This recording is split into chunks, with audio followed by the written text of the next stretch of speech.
The conversion process was agony beyond anything Sarah had ever imagined. She felt her cellular structure being rewritten at the molecular level, her neural pathways being rewired with alien biotechnology, her very DNA being overwritten with Kethvar genetic sequences. But through it all, she held on to the image of Amanda's face and the sound of her niece's voice calling for rescue. As the biocomputer invaded her consciousness, Sarah fought back with memories of humanity's greatest triumphs and tragedies. She flooded the alien system with images of human art, literature, music, and scientific achievement. She shared memories of love and loss, of sacrifice and redemption, of the inexplicable human drive to protect the innocent even at the cost of their own lives.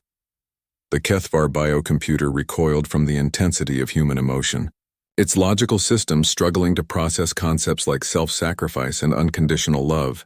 Sarah pressed her advantage, diving deeper into the conversion matrix and beginning the delicate work of sabotage. She rewrote genetic sequences that would cause the hybrid embryos to develop fatal neurological disorders. She corrupted production algorithms that would make the biomanufacturing systems produce toxic compounds instead of conversion serums. Most importantly, she introduced a cascading virus into the central database that would spread to every Kethvar research facility connected to the network. Through her transformed senses, Sarah could feel the biocomputer's desperate attempts to purge her influence. But her human consciousness proved more resilient than the aliens had anticipated. Every time they tried to suppress her individuality, she responded with another flood of uniquely human experiences that their systems couldn't comprehend. The timer in her head, now integrated with Kethvar biotechnology but still fundamentally human, showed 37 minutes until detonation. Around her, emergency alarms were blaring as the sabotage virus spread through the facility's systems. Research Prime Vexthon burst into the chamber, its wounded form supported by a squad of warrior caste Kethvar. Through her transformed eyes, Sarah could see the creature's rage and desperation as it realized what she had accomplished. "Terminate the conversion process," Vexthon commanded. "Extract the human consciousness and preserve the research data." But it was too late. Sarah had become fully integrated with the biocomputer, and her human will was now fighting the system from within. Every attempt to extract her only spread her influence further through the network. "You have destroyed years of research," Vexthon chittered in fury. The conversion program was the key to ending human resistance permanently.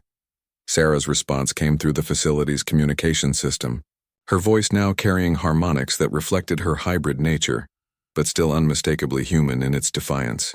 That was the point. "You wanted to understand what makes humans dangerous? It's not our tactics or our technology. It's our refusal to accept defeat even when victory seems impossible." Through the facility's sensors, she could see the Meridian's Hope moving into position near the asteroid.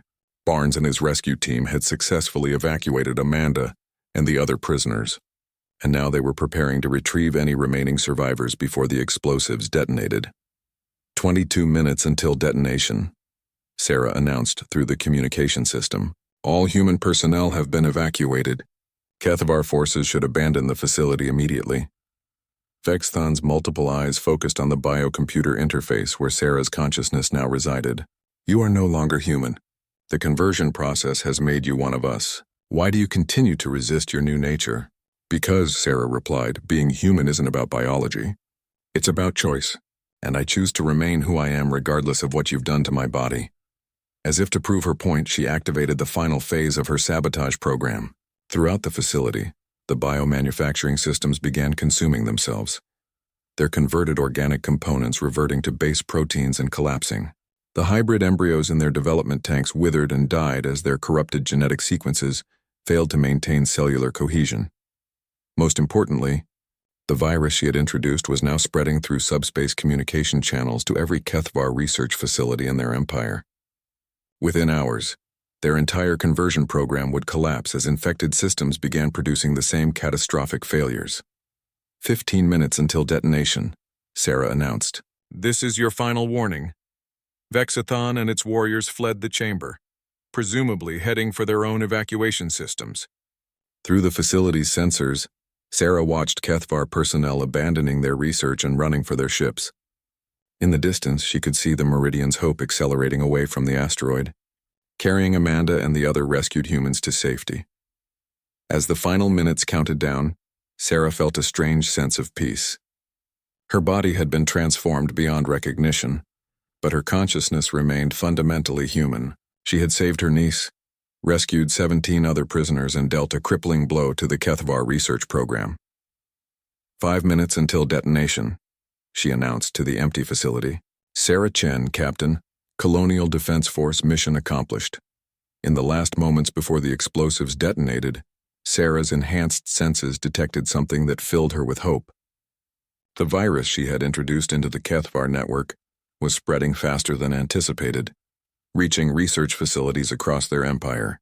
Reports were already coming in of conversion programs failing, hybrid experiments collapsing, and biocomputers crashing as they encountered her human-influenced code.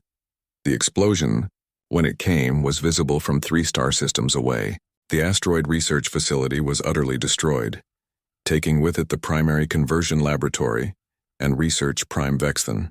But more importantly, the sabotage virus continued to spread through HFY networks, crippling their ability to process human prisoners for research.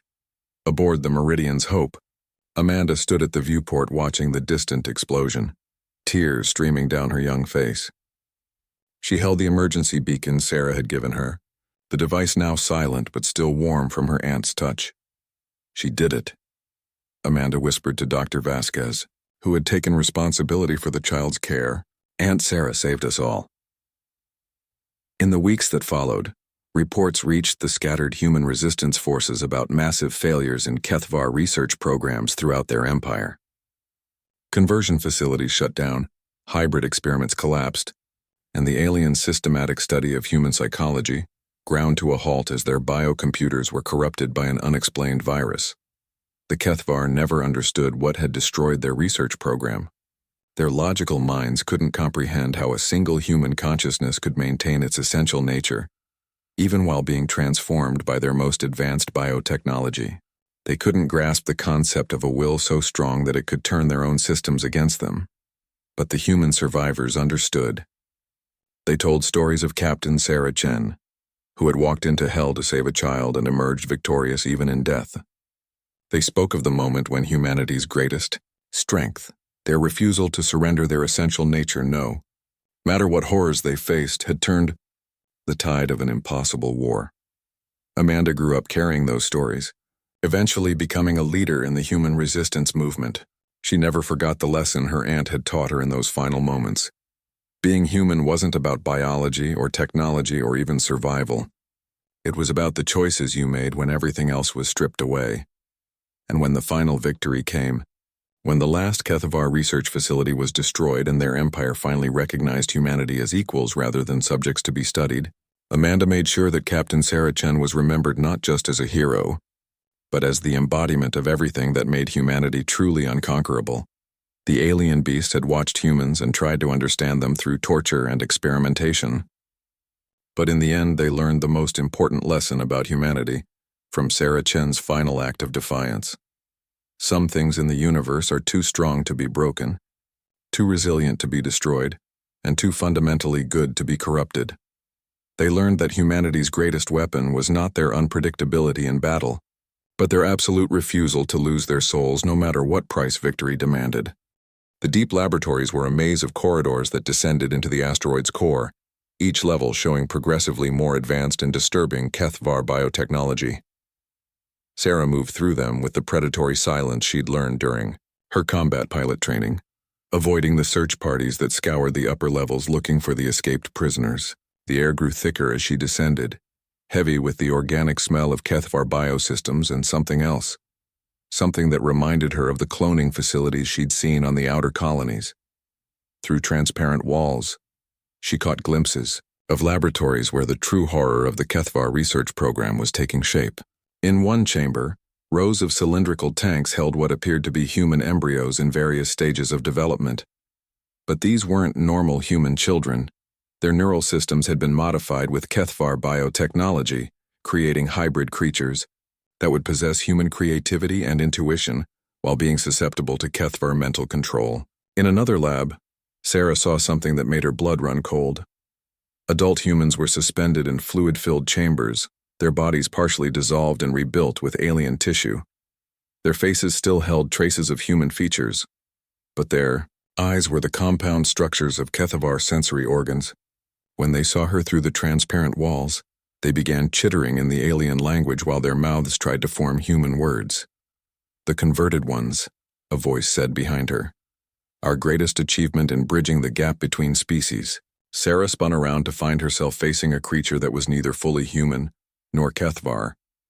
It stood upright like a human, but possessed the chitinous exoskeleton and multiple limbs of its alien masters. When it spoke, its voice carried traces of human inflection corrupted by alien harmonics.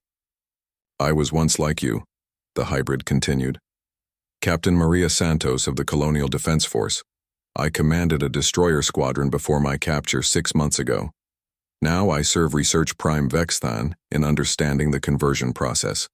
Sarah felt sick looking at what had once been a fellow officer. "They turned you into a monster." "They gave me evolution," Santos replied, her converted eyes gleaming with unnatural light. "The limitations of human biology have been transcended.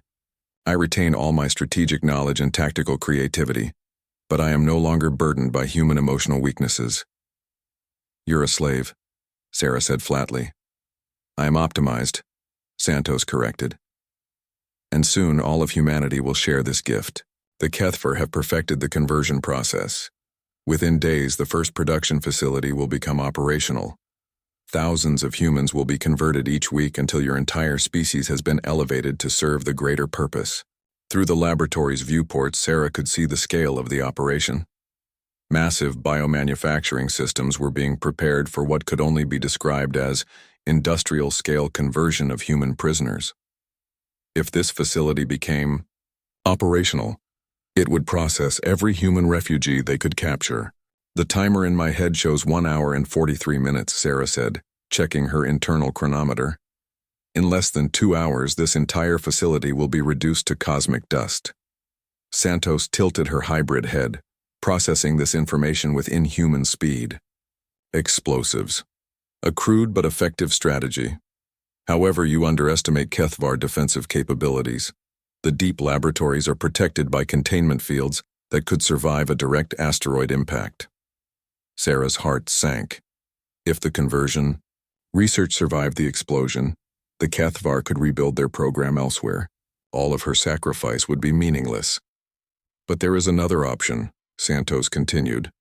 "The biomanufacturing systems require careful calibration to function properly. If the wrong genetic sequences were introduced into the production matrix, the entire system would suffer catastrophic failure."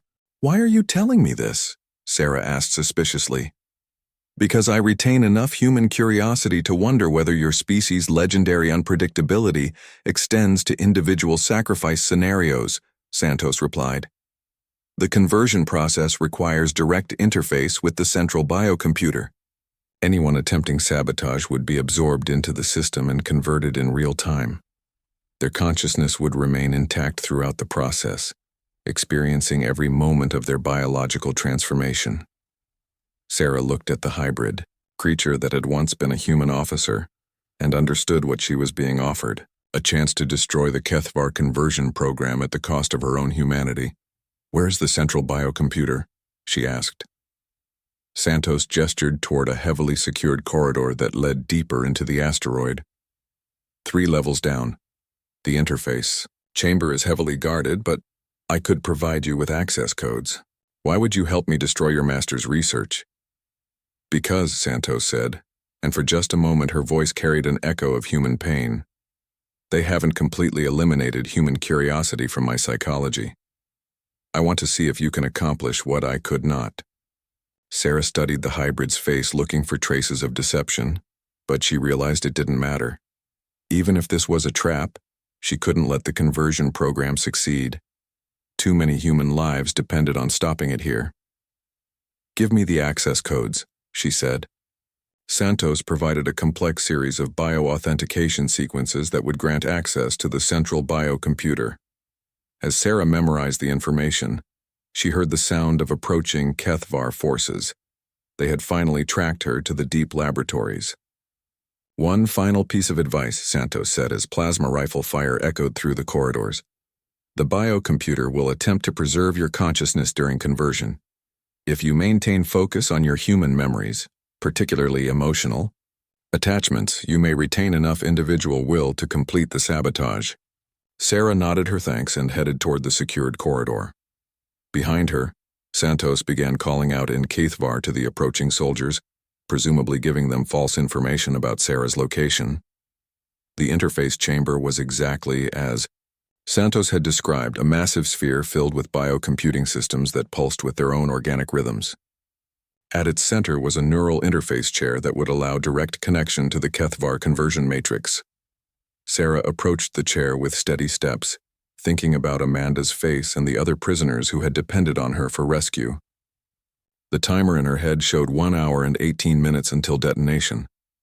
If she could maintain her humanity long enough to corrupt the biocomputer's programming, the conversion program would be destroyed, even if the facility survived the explosion. She settled into the neural interface chair and felt the alien systems beginning to probe her consciousness. As biomechanical tendrils extended toward her skull, Sarah focused on her strongest human memories, her love for her family, her commitment to protecting innocent lives, and her determination to ensure that no other child would suffer as Amanda had. The conversion process began and Sarah Chen started her final battle against the Caithvar research program. It was a battle she would fight from the inside, as her body was transformed but her human spirit remained defiant. The Caithvar were about to learn that humanity's greatest weapon wasn't their unpredictability in battle. It was their refusal to surrender their essential nature, no matter what horrors were inflicted upon them. Sarah held on to her memories and began the work of sabotage that would save her species. Sarah's hand moved with the lightning speed that had once made her the youngest combat pilot in the Colonial Defense Force. The concealed plasma knife hidden in her boot was in her grip, and igniting before Vexthon could even register the motion. The superheated blade sliced through the Caithvar's primary sensory cluster in a single, perfect arc. The research prime's scream was unlike anything Sarah had ever heard, a sound that seemed to vibrate through the facility's very structure. Green ichor sprayed from the wound as Vexthon stumbled backward, its remaining eyes spinning wildly as it tried to process what had happened. "Amanda, get back from the barrier," Sarah shouted as she spun toward the cell's control panel. The plasma knife cut through the alien biolocks like they were made of paper, and the transparent barrier dissolved with a sharp hiss. Amanda scrambled toward her, and Sarah felt her heart break as she saw the full extent of what the Caithvar had done to her niece. Surgical scars covered the child's scalp, and neural interface ports had been drilled into her skull. But her eyes were still bright with intelligence and fierce determination. "Aunt Sarah?" Amanda whispered, her voice hoarse from screaming. "I knew you'd come. I kept broadcasting, hoping someone would hear." "I heard you, sweetheart," Sarah said, pulling the child close while keeping the plasma knife ready. "Now we're getting out of here." Vexthon had recovered enough to activate some kind of emergency beacon, and alarms began blaring throughout the facility. Through the corridors, Sarah could hear the chittering voices of approaching Caithvar warriors. "The other prisoners," Amanda said urgently. "There are 11 more in the cells down the hall, and they brought in 6 new people today, including a baby." Sarah's jaw tightened. Her original plan had been to extract Amanda and escape before the explosives detonated. But she couldn't leave. 17 other humans to die in the blast, especially not a baby. "Can you run?" she asked Amanda. The girl nodded, though Sarah could see the pain in her movements. "They did things to my legs, but I can still move." Sarah handed Amanda a small device from her uniform pocket, an emergency beacon that would guide the rescue team from the Meridian's Hope directly to their location. "Hold on to this. We're going to free the others, and then help is coming." They moved quickly down the corridor, Sarah using the plasma knife to slice through cell barriers, while Amanda called out reassurances to the terrified prisoners inside. The humans they found were in various stages of physical and psychological trauma, but most were still capable of movement. The baby Amanda had mentioned was clutched in the arms of a young woman who couldn't have been more than 18. Both, mother and child, bore the marks of Caithvar experimentation, and the woman's eyes held a hollow look that spoke of horrors beyond imagination. "We're here to rescue you, Sarah told the group as they huddled together in the corridor. But we need to move fast. The sound of approaching Kethvar warriors was getting closer. Sarah estimated they had perhaps 5 minutes before the aliens reached their position, and the facility's exit was at least 10 minutes away through corridors that would certainly be guarded. There's another way, Amanda said quietly. The Kethvar have been using the old mining tunnels to move equipment. They connect to the original human emergency evacuation system. Sarah looked at her niece with new respect. Even under torture, the child had been gathering intelligence that could save their lives. Show me, Sarah said. Amanda led them through a maintenance hatch that opened into a network of tunnels Sarah hadn't seen on the facility schematics. The passages were narrow and obviously predated the Kethvar occupation, part of the original asteroid mining operation that had been converted into a research station. As they made their way through the tunnels, Sarah helped support the weakest of the rescued prisoners while Amanda guided them with the confidence of someone who had memorized every inch of their prison. Behind them, the sounds of Kethvar search parties grew more distant. Aunt Sarah, Amanda whispered as they paused at a junction, they're not just studying us, they're trying to make more of us. What do you mean? The experiments. They're trying to figure out how to create humans who think like us but obey like them. They want to build an army that can predict human tactics but follows Kethvar commands. Sarah felt a chill that had nothing to do with the cold tunnel air. If the Kethvar succeeded in creating such hybrid soldiers, it would spell the end of human resistance everywhere. How close are they to succeeding? She asked. Close, Amanda replied grimly. They've been working on something in the deep labs. I heard them talking about implementation trials starting next week. The timer in Sarah's head showed 2 hours and 37 minutes until detonation. Whatever the Kethvar were planning in their deep labs would die with them when the charges exploded. But first she had to get these people to safety. They reached what appeared to be a dead end, but Amanda manipulated a hidden control panel that opened into the facility's original emergency evacuation chamber. Through the viewport, Sarah could see stars and the distant outline of the Meridian's Hope, maintaining position just outside weapons range. Emergency beacon activated, she reported into her communicator. 17 souls ready for immediate extraction. Barnes's voice crackled back through the static. Copy that, Captain. Extraction team launching now. ETA 12 minutes. 12 minutes. Sarah looked at the terrified humans huddled around her and made a decision that would haunt her for the rest of her life. Amanda, she said quietly, I need you to lead these people to the evacuation point when the rescue team arrives. What about you? Amanda asked, though her eyes suggested she already knew the answer. I'm going back, Sarah replied. The Kethvar can't be allowed to complete their research. Whatever they're building in those deep labs has to be destroyed. The explosives will handle that, Amanda protested. Not if they have backup facilities. I need to access their research data and ensure it's completely eliminated. Sarah knelt down and looked her niece in the eyes. I need you to be brave a little while longer. Can you do that for me? Amanda's lower lip trembled, but she nodded. I can do it. Sarah pulled the child into a fierce hug, memorizing the feel of her small body and the scent of her hair. Then, she handed Amanda her plasma knife and headed back into the tunnels. Behind her, she could hear Amanda organizing the other prisoners, her young voice calm and authoritative as she prepared them for evacuation. The child had survived weeks of torture and had emerged with her spirit intact. She would make sure the others survived too. Sarah had 2 hours and 23 minutes to reach the deep labs and complete her mission. It was more than enough time to ensure that the Kethvar research program died with the facility. But she was increasingly certain that she wouldn't be walking away from this one. The examination chamber was a nightmare fusion of human medical technology and Kethvar biotechnology. Sarah found herself strapped to a device that had once been a human medical scanner, but was now integrated with organic neural interfaces that pulsed with their own internal rhythms. Vexthon loomed over her, its multiple eyes studying readouts on displays that showed patterns of brain activity she couldn't begin to understand.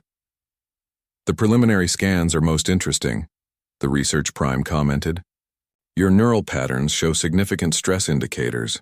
which is consistent with your claimed defection scenario. However, there are anomalous readings that suggest active cognitive suppression techniques. Sarah's blood ran cold.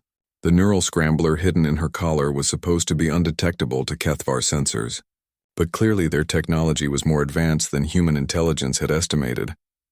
"I've been under enormous stress," she replied, keeping her voice level.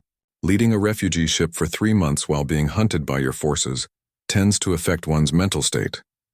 "Indeed," Vexthon agreed. "But these patterns are more consistent with active resistance training. Tell me, Captain, what specific intelligence are you prepared to share regarding human fleet movements?" This was the moment Sarah had been dreading. She needed to provide information detailed enough to maintain her cover, but not so accurate that it would actually harm human military operations. The problem was that she didn't know how much the Kethvar already knew. "The main human fleet has been forced to abandon their staging area in the Centauri system," she began, mixing truth with carefully crafted deception. "They're regrouping near the Procyon sector, but their fuel supplies are critically low. Admiral Harrison is planning a desperate assault on your supply lines within the next 2 weeks." Vex, then secondary eyes tracked across multiple displays as it cross-referenced her information with existing Kethvar intelligence. "Curious. Our reconnaissance indicates significant human activity in the Centauri system as recently as 4 days ago." Sarah's heart pounded, but she forced herself to remain calm. That would be the rearguard action. Harrison left behind a skeleton force to maintain the illusion that the fleet was still in position. It's a standard human military deception. Ah, yes, the human tendency toward elaborate strategic misdirection. This aligns with our research findings regarding your species' psychological approach to warfare. Vexthon manipulated controls on the examination device, and Sarah felt new sensors extending toward her skull. "However, we must verify the accuracy of your information through deeper analysis."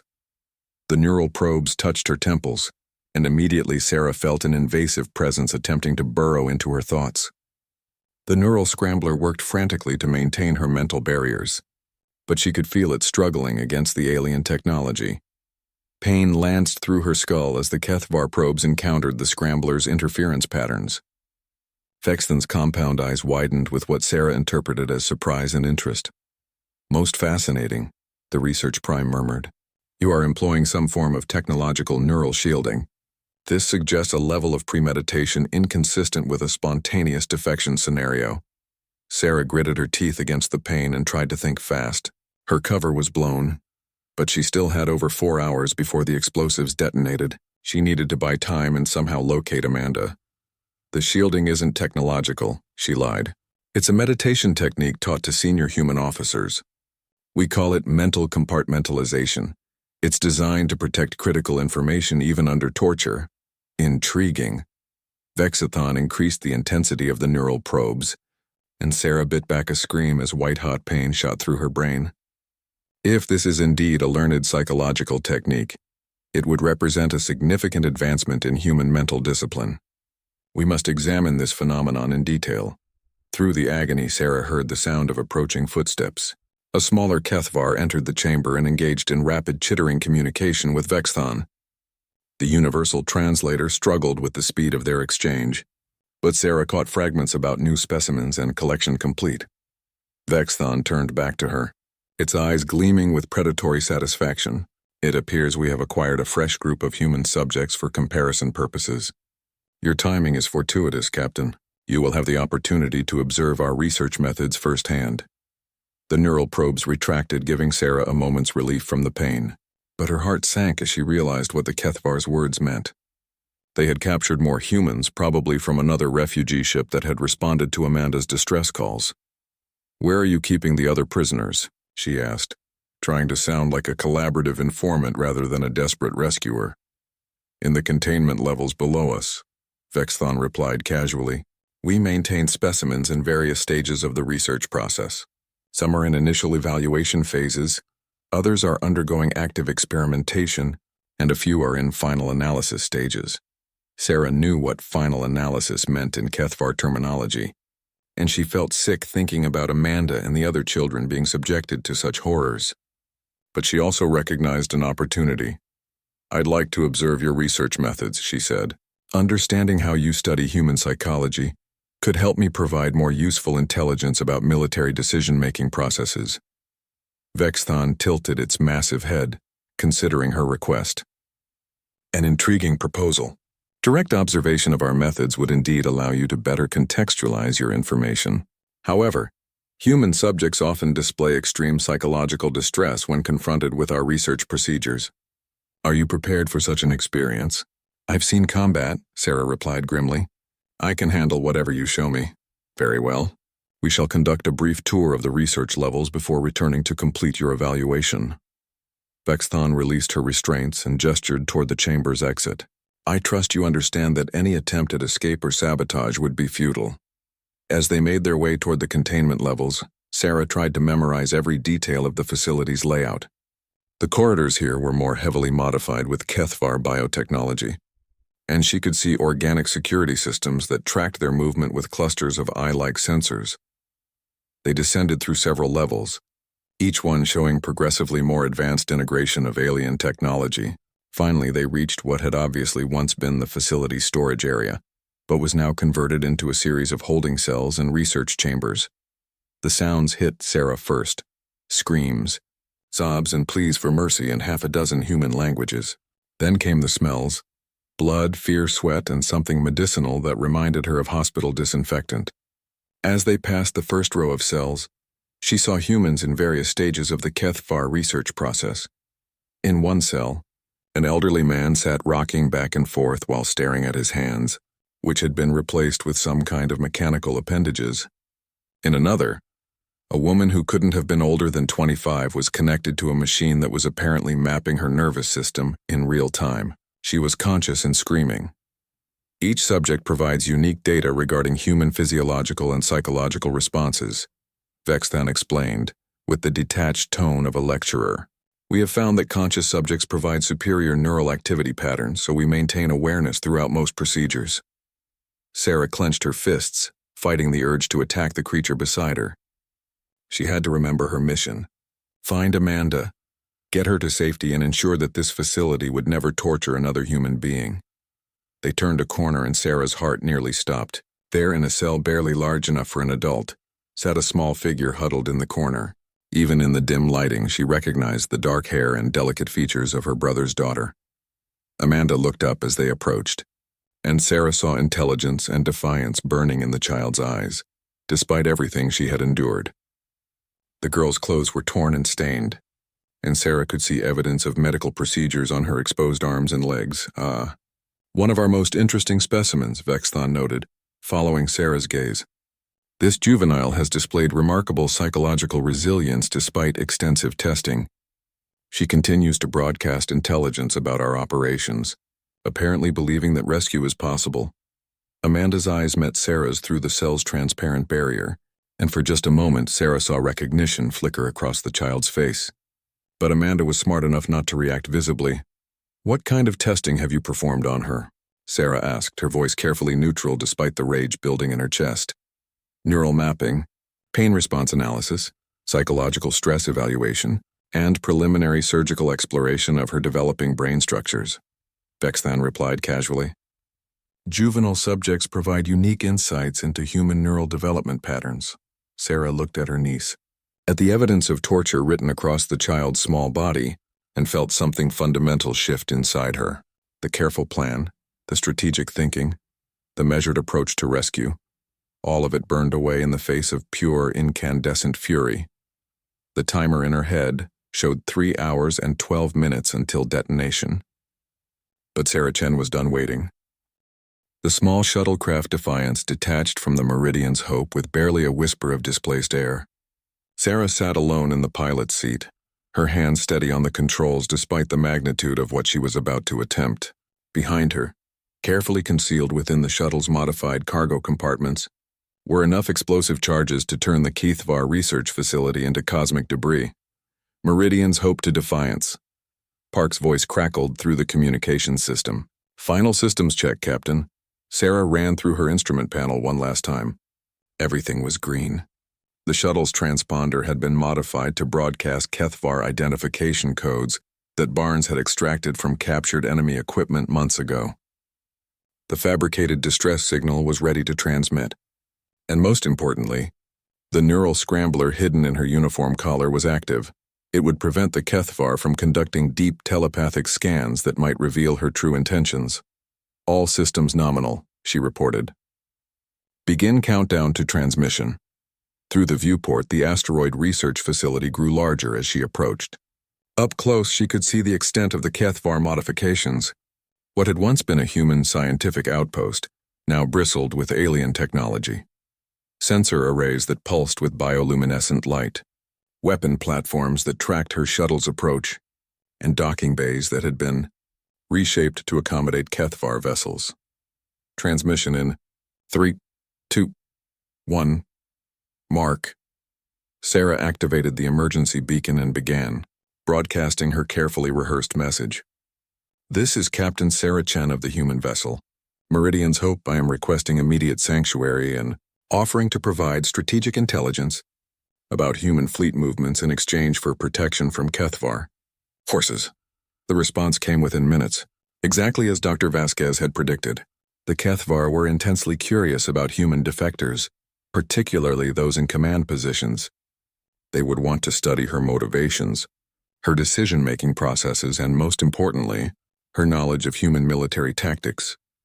A massive docking bay opened in the asteroid's side, and guidance beams locked onto her shuttle. As Sarah allowed the automated systems to guide her inside, she caught glimpses of the facility's interior through her sensors. The Kethvar had expanded the original human construction significantly, adding multiple levels that burrowed deep into the asteroid's core. The docking bay sealed behind her with an ominous finality. Through the viewport, Sarah could see a delegation of Kethvar approaching her shuttle. They moved with the fluid grace of natural predators, their 6 limbs allowing them to traverse the chamber's walls and ceiling as easily as its floor. Their multiple eyes fixed on her craft with an intensity that made her skin crawl. Sarah took a deep breath and activated the shuttle's exit sequence. She had perhaps 30 seconds before the Kethvar would expect her to emerge.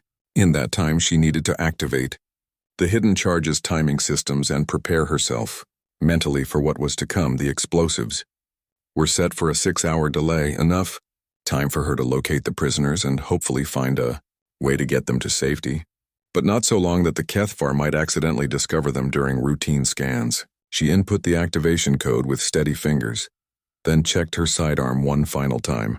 The weapon was mostly for show. Kethvar exoskeletons could shrug off standard human firearms, but it added credibility to her role as a defecting military officer. The shuttle's hatch opened with a soft hiss, and Sarah stepped out into her first direct encounter with living Kethvar. They were even more intimidating in person than the intelligence reports had suggested. The nearest creature stood nearly 4 meters tall, its chitinous exoskeleton a mottled brown and green that seemed to shift colors as it moved. Its primary eyes, 2 large compound organs, studied her with unblinking intensity, while smaller secondary eyes tracked her every movement. When it spoke, its voice was a series of clicking and chittering sounds that the universal translator struggled to process. Human designate Chen Sarah. You claim possession of strategic intelligence regarding your species' military formations. I do, Sarah replied, forcing her voice to remain steady. But I'll only share that information with your research leadership. I want guarantees of protection and comfortable accommodations. The lead Kethvar exchanged rapid clicks with its companions before responding. You will be escorted to Research Prime Vexthan for evaluation.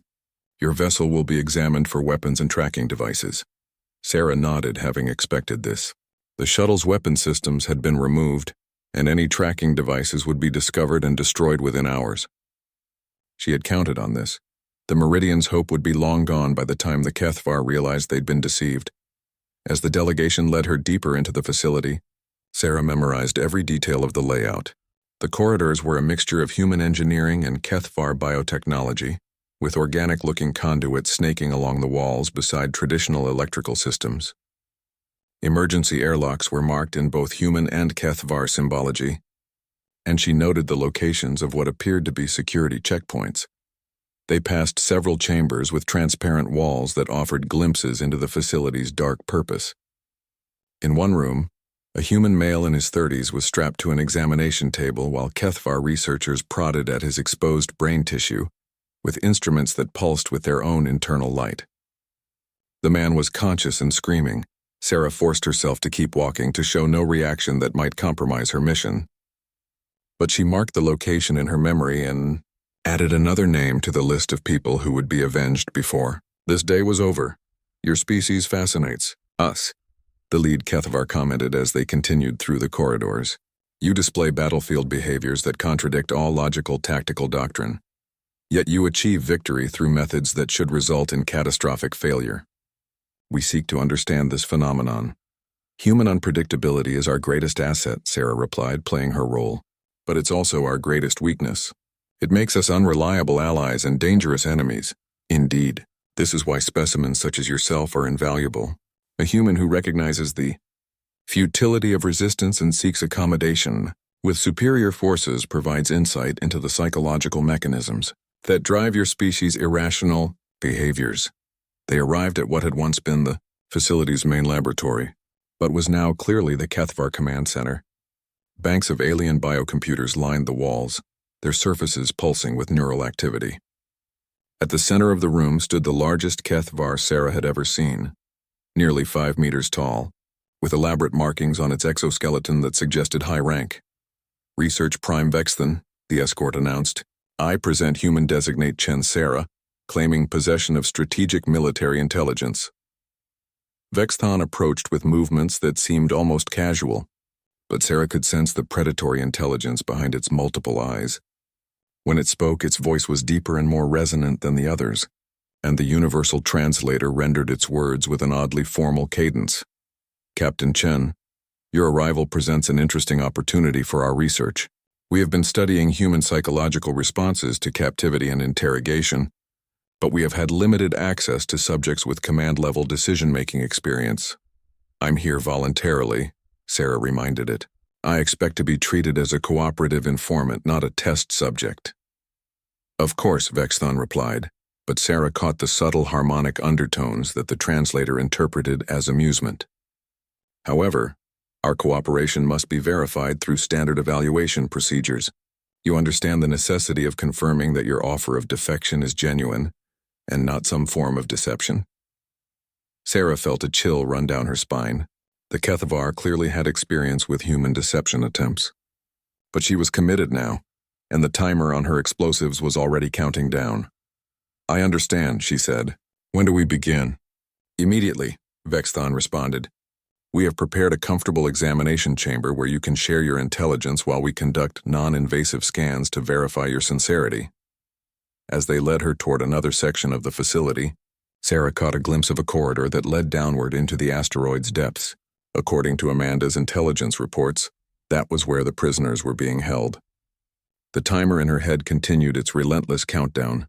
5 hours and 47 minutes until the charges detonated. She just hoped it would be enough time to complete her mission and get Amanda to safety. Because she was increasingly certain that she wouldn't be walking out of this facility alive. The tactical planning session in Conference Room C had been going for 2 hours, and the situation looked increasingly hopeless. Sarah stared at the 3-dimensional hologram of the asteroid research station, while her senior officers proposed and discarded plan after plan. The main docking bay is here, Security Chief Martinez pointed with his laser pointer. But it's heavily defended. At least 12 automated turrets and what looks like a squad of Kethvar warriors. We'd be cut to pieces before we even got inside. What about the emergency airlocks on the north face? Suggested Lieutenant Commander Barnes, the ship's tactical officer. Dr. Vasquez shook her head. The scans show those have been sealed and reinforced. The Kethvar have essentially turned the entire facility into a fortress. Sarah rubbed her temples, feeling the weight of command pressing down on her. Through the conference room's viewport, she could see the asteroid growing larger as they maintained their position just outside weapons range. Somewhere inside that rock, her niece was being tortured by creatures that viewed human suffering as data to be collected. Captain, Park spoke up from his position at the communications console. I've been monitoring the transmissions from inside the facility. It's not just random distress calls. There's a pattern. Everyone turned to look at him. What kind of pattern? Sarah asked. The girl, Amanda, She's not just calling for help. She's providing intelligence. She's telling us about guard rotations, about which sections of the facility are occupied, about the Kethvar research schedule. She's incredibly detailed and accurate. Security Chief Martinez frowned. How could a child have access to that kind of information? Because they're not hiding anything from her, Dr. Vasquez said quietly, her face growing pale. The Kethvar don't see humans as threats to be guarded against. To them, we're experimental subjects. They probably let her move around freely because they want to observe her psychological responses to captivity. The conference room fell silent as the implications sank in. The Kethvar weren't just torturing the humans they'd captured. They were studying every aspect of their behavior, including how they responded to imprisonment and trauma. There's something else, Park continued. Amanda mentioned that the Kethvar have been bringing in new subjects regularly. She's seen at least 30 humans in the past week, but current scans only show 12 life signs. The meaning was clear, and Sarah felt sick. The Kethvar weren't keeping prisoners, they were processing them. Captain, Lieutenant Commander Barnes said, I've been running tactical simulations. Even if we somehow got past their defenses and reached the prisoners, we don't have the firepower to fight our way out. The Meridian's hope wasn't designed for combat operations. Then we don't fight our way out, Sarah said quietly. We make sure they can't follow us. She moved to the holographic display and manipulated the controls, zooming in on the asteroid's internal structure. The facility is built into a natural cave system, but the structural supports are artificial. If we could destabilize them, you're talking about collapsing the entire facility, Martinez said, his eyes widening. That would kill everyone inside, including the prisoners. Not if we get them out first. Sarah's fingers danced over the controls, highlighting various sections of the asteroid. According to Amanda's intelligence, the Kethvar researchers work in shifts. There's a 2-hour window every day when most of them are in the deep labs, and the prisoner holding area is only lightly guarded. Dr. Vasquez studied the display. Even if we could get inside during that window, how do we evacuate 12 people without alerting the entire facility? We don't evacuate them, Sarah replied. We give them the tools to evacuate themselves. She pulled up another section of the hologram, showing the facility's power distribution network. The Kethvar have upgraded the human systems with their own technology, but the basic infrastructure is still human. If we could get someone inside with the right equipment, a sabotage mission, Barnes realized. Take out their power grid, create confusion, and let the prisoners escape in the chaos. But who would go? Martinez asked. And how would they get inside without being detected? Sarah was quiet for a long moment, studying the holographic display.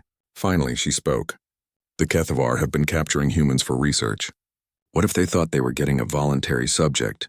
The room erupted in protests, but Sarah held up her hand for silence. Think about it. They're obsessed with understanding human behavior.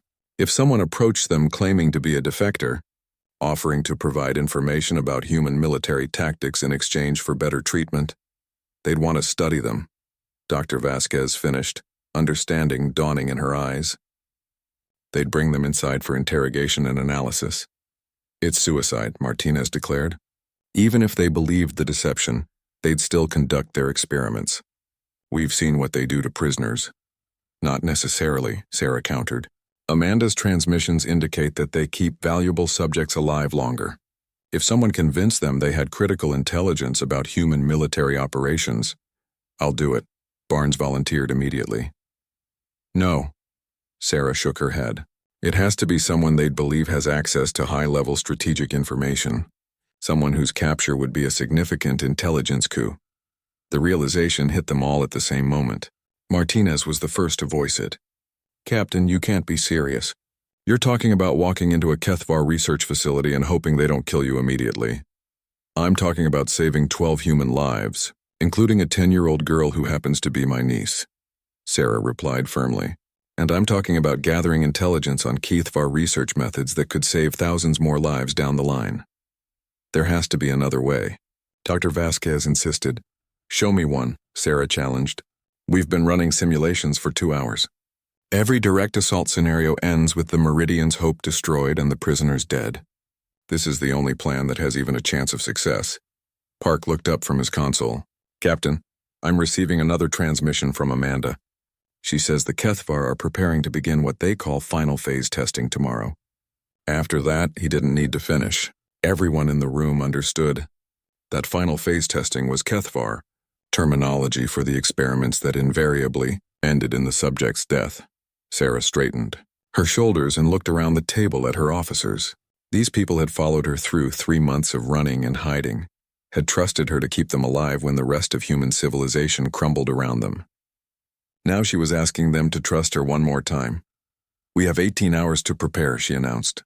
"Mr. Barnes, I want you to select a team of volunteers for an emergency evacuation mission.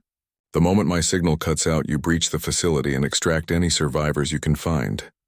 Mr. Martinez, prepare demolition charges. When this is over, I want that research facility wiped off the map." "And if the Kethvar see through your deception?" Dr. Vasquez asked quietly.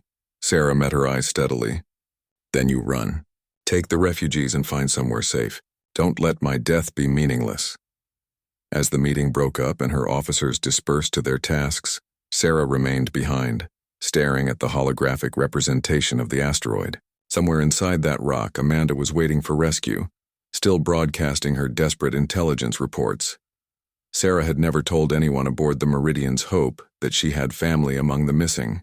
Command protocol suggested that personal attachments could compromise decision-making.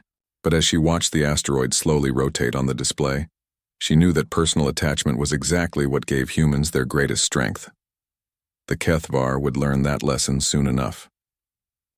The transport ship Meridian's Hope drifted silently through the asteroid field, its hull scarred from 3 months of running from the Kethvar hunting fleets. Captain Sarah Chen pressed her palm against the cold viewport, watching the jagged rocks tumble past in their eternal dance. Behind her, the bridge crew worked with quiet efficiency, their faces drawn with exhaustion and something darker, desperation. "Captain, we're receiving a distress signal," Communications Officer Park announced, his voice cutting through the ambient hum of failing life support systems. It's human." Sarah's head snapped toward him. In the 6 months since the Kethvar had begun their systematic extermination of human colonies, finding other survivors had become increasingly rare. Most distress signals they encountered now were traps, automated beacons the aliens used to lure desperate refugees into ambushes. "Source and distance?" she asked, moving to stand behind Park's station. 2.7 light hours bearing 127 Mark 85. The signal is weak, but definitely human encryption protocols. It's coming from what looks like a research station built into one of the larger asteroids. Dr. Elena Vasquez, the ship's xenobiologist, looked up from her console where she'd been analyzing the latest intelligence reports about Kethvar biology. "Captain, we should be careful. The Kethvar have been known to capture human facilities and use them as—" "I know what they use them for, Doctor," Sarah interrupted, her jaw tightening. Everyone aboard the Meridian's Hope knew the stories. The Kethvar didn't just kill humans, they studied them. Captured humans were taken to research facilities where the aliens conducted experiments that made the old Earth stories of alien abduction seem like pleasant dreams. "But we can't ignore the possibility that there are actual survivors," Sarah continued. "How many people do we have aboard, Mr. Park?" 412 souls, Captain. Mostly civilians from the Kepler 442 evacuation. Sarah nodded grimly. The Meridian's Hope had been a luxury liner before the war, designed to carry wealthy tourists on scenic tours of the outer colonies. Now it housed refugees in conditions that violated every safety regulation in the book. Food was running low. The recycling systems were operating at 110% capacity, and 3 of their 5 fusion reactors had been shut down to conserve fuel. Set course for the signal's origin, Sarah decided. Best possible speed without burning too much fuel. And Mr. Park, keep monitoring for any Kethvar communications. If this is a trap, I want to know before we're committed. As the ship changed course, Sarah retreated to her ready room and activated her personal terminal. The latest intelligence briefings from the few remaining human military units painted an increasingly bleak picture. The Kethvar war machine was unlike anything humanity had ever encountered. They weren't just conquerors, they were scientists, obsessed with understanding what they called the human variable. The Kethvar themselves were massive creatures, standing nearly 3 meters tall with 6 limbs that could function as either arms or legs depending on their needs. Their exoskeletons were naturally armored, and their multiple eyes could see across a spectrum that made human vision seem primitive. By all rights, they should have wiped out humanity in a matter of weeks. But humans had surprised them. Time and again, human forces had achieved impossible victories through tactics that made no logical sense.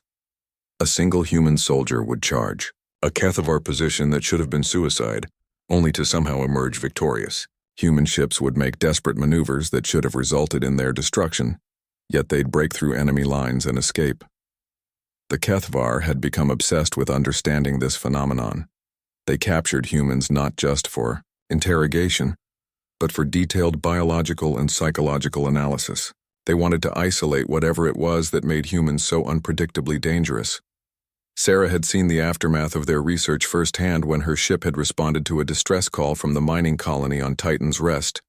They'd arrived to find the facility intact but empty, except for the research labs the Cathavar had hastily abandoned. The things they'd found in those labs had given her nightmares for weeks. 18 hours later, the Meridian's Hope approached the asteroid containing the mysterious research station. Long-range scans revealed a sophisticated facility built deep into the rock, with multiple docking bays and what appeared to be extensive underground chambers. The architecture was definitely human, but there were modifications that looked disturbingly familiar. "Captain, I'm detecting life signs," scanner technician Williams reported. "At least a dozen humans, possibly more. But there are also non-human life signs that match Cathavar biosignatures." "How many Cathavar?" Sarah asked, though she already suspected the answer. "At least 50, possibly more. They're concentrated in what appears to be the lower levels of the facility." Dr. Vasquez moved to Sarah's side, her face pale. "Captain, if the Cathavar have taken over a human research station and are holding survivors, we know what they're doing to them." Sarah stared at the asteroid on the main view screen. Every instinct told her to run. The Meridian's Hope was a civilian vessel with minimal weapons and shields. They had over 400 refugees depending on them to reach safety. Engaging with 50 Cathavar in a fortified position would be suicide, but the life signs were human. 12 people, possibly more, were being held in that facility.